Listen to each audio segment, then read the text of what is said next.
King Jehoshaphat is visiting King Ahab. You remember both of them are kings from a different part of the country of Israel. They have become friends. Now King Ahab slaughters many sheep and cattle for a big meal.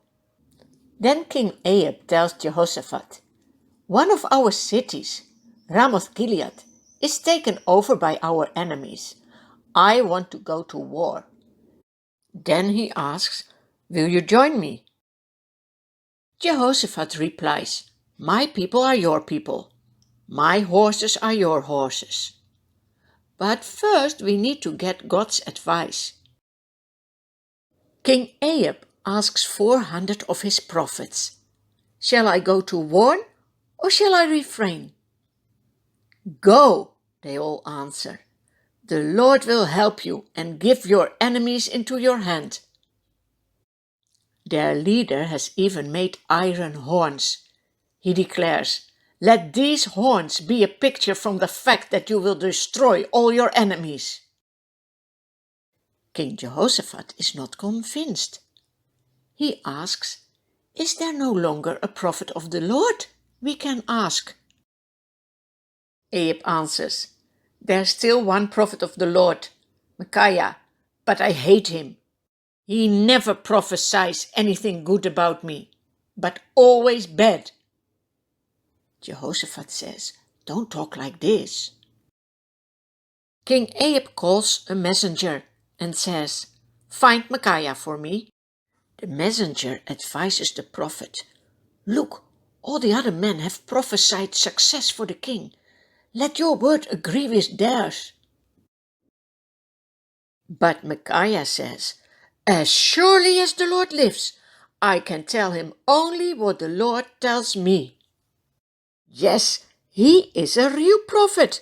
He doesn't want to please men. He only wants to please God. What about you? Who do you want to please?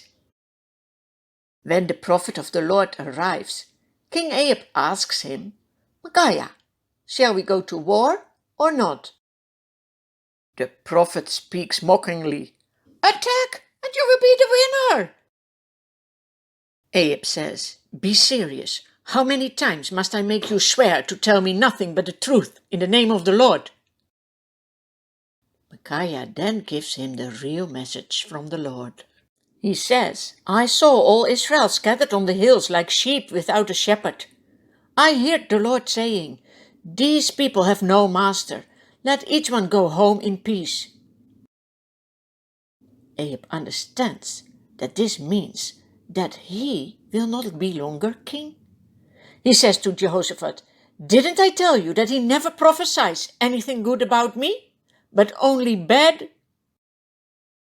Micaiah continues and shares everything the Lord has shown to him. Yes, disaster will be there for King Ahab. The prophets of King Ahab, false prophets, are angry. The leader slaps Micaiah in his face. "You think you are a true prophet?" he asks. Micaiah replies, "You will find out that you are a false prophet on the day that you need to flee for the enemies." King Ahab orders that Micaiah is put in prison.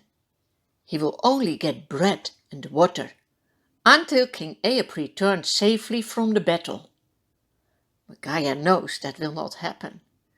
He says, "If you return safely, then the Lord has not spoken through me."